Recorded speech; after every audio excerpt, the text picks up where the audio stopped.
Hello and welcome to all you Aries people out there. This is your monthly horoscope for May of 2021. It's a short video, concise, precise, not just like all Aries people want this, right? I have my moon in Aries, so I want to do chuck and not a long video talking about the same thing over and over. But let's get started. Right? This is a very extreme month with a lot of things happening in the collective. I'm going to talk about the eclipse, about the Jupiter planet transiting in another sign, Mercury retrograde at the very end of the month, but also a couple of good things happening, like Mars trining Neptune, which is also a very interesting aspect to have. But now, having said that, what for the Aries people, right? I mean, I want to know about myself. I want to know about Aries. What is this all about? Now, for Aries, these things that are going on now, it's a very eventful month, especially with the eclipse. It's not that significant for the Aries people. Why? Because the eclipse is happening in a fellow fire sign, which is the sign of Sagittarius. So that is good energy. That is in good energy flow. And the other things that are happening are not in key areas of your life. If that is the case, then yes, it could be an event. I'm not going to say that there is something that will bubble up, but it's not going to strike you as much as for other signs where it is a bit more significant. So keep that in mind that, for Aries, this is all a pretty good month, basically, okay? So first of all, the eclipse is happening at 5 degrees of Sagittarius. So if you have your sun or ascendant or moon around 5 degrees, it's quite okay for you, right?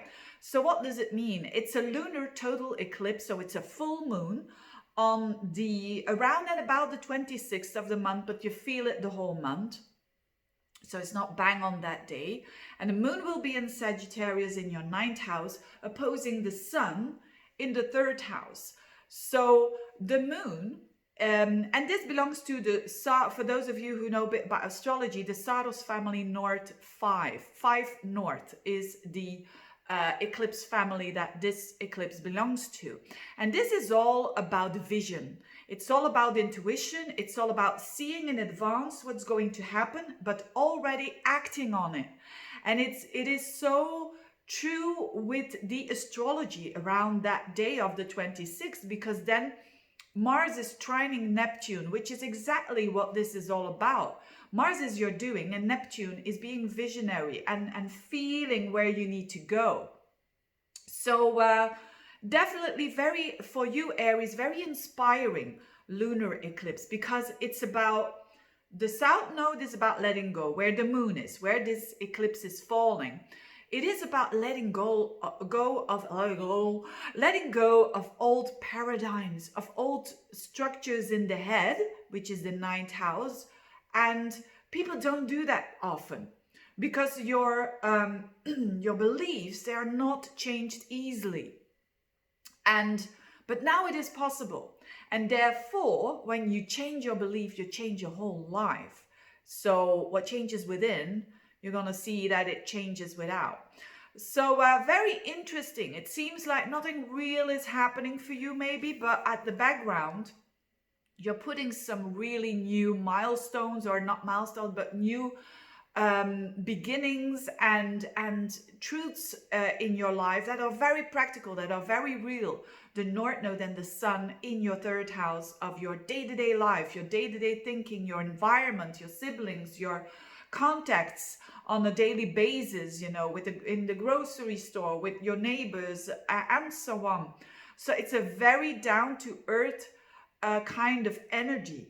And it's not only this eclipse here, Venus and Mercury are going to be there for the most of the month, also in your 3rd house. So there's a lot of joyful new thinking is what I want you to aim for. And to use a good sense of humor, which is all what Gemini is all about. It's a good sense of humor.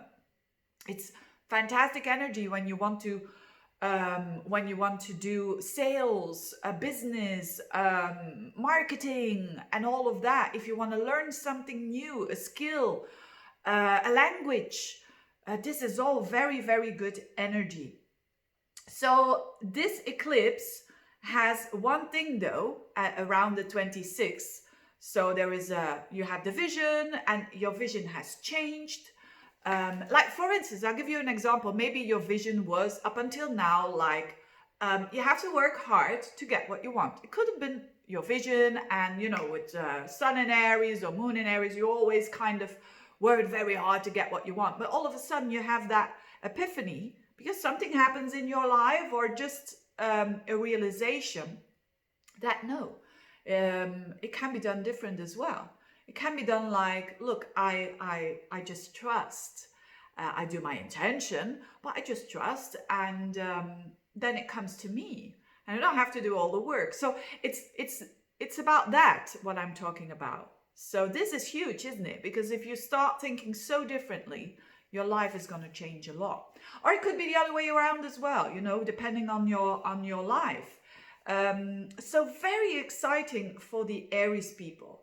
And so the only thing that happens on that day to be a bit careful about, around the 26th, is that Venus and Mercury are going to, especially Venus, there is a square, but also Mercury, there is a square to Neptune. So this means that, especially for you, when it comes to other people, that you don't give too much, basically. That's it. If you're, that you don't go over the boundaries of giving, right? So that is a bit of a caution there, but except from that, I think you will be fine. Now Jupiter shifts into, oh, I wanted to do these videos in 5 minutes. Jesus, it's already 7. Anyways, Jupiter is going to be in, so that's the eclipse. Jupiter is going to be in Pisces, and it starts around and about the 14th, and it's going to stay there for 3 months. Okay, so May, June, July, and then it goes back into Aquarius. This is your 12th house. It's going to just tiptoe this sign of Pisces, like 1 degree, 0 degree, 1, 2 degree, and then it goes backwards. What does it mean for you? Jupiter, the planet of meaning, the planet of expansion and meaning, in your 12th house. This is very, very good for Aries people who can't find a moment for themselves, or who have trouble to reload their batteries, or who have trouble with relaxing. I find that transiting Jupiter in your 12th house is really good for that. You can find way more meaning in the spirituality, in maybe some meditation there, or maybe just doing a little bit of yoga, or long walks around the beach or whatnot, you know, doing these things that reload your batteries, and that let go a little bit, let these things flow, because Jupiter is in its own sign, so it's very good. It can do very good things there. So if you've been saying like it was difficult for me to relax, or I'm a bit stressed out, this is a good sign. So this is like a bit of an angel there, an angel planet, having that in your 12th house. Your connection with the divine, so strong here. I'll explain later on in the next 2 months as well, elaborating this a little bit more, because it's so positive for you Aries people. So yes, enjoy that, and tap into that energy. Now, as I said, Mercury and Venus in your 3rd house, so a lot of talking, thinking, communicating, very gentle communications as well, because Venus with Mercury is very gentle, soft, nice. You could have a love letter receiving, for instance, or just a letter of appreciation, or you doing that to other people. Great energy here. And at the very end of the month, but I'm going to be talking about that next month, at the 30th of the month, Mercury goes backwards. So there's going to happen a lot with your 3rd house, but we get back to that next month. And then Mars for the whole month is in Cancer in your 4th house. So it's a bit of everything here this month, but that means that Mars in the fourth house is about being very active in the fourth house, which is your home, family, roots. So you could be doing a bit more there, from styling the furniture or remodeling that, or literally doing a lot of lifting, and by moving, by it could be working at home as well. Of course, for a lot of people, this is really on now, right? But that is the energy of Mars in the fourth house. Use it wisely, because Mars is your ruler, and Cancer is a very emotional sign. So people who are very close to you can, you know, can work a little bit on your nerves. But if you feel just rearrange the furniture or something, you know, be a bit joyful and a bit, you know, taking it a bit lighter than it is. So all in all, interesting month for you. Yes, very interesting indeed. And I wish you the very best. And thanks for watching and for your time. Bye-bye.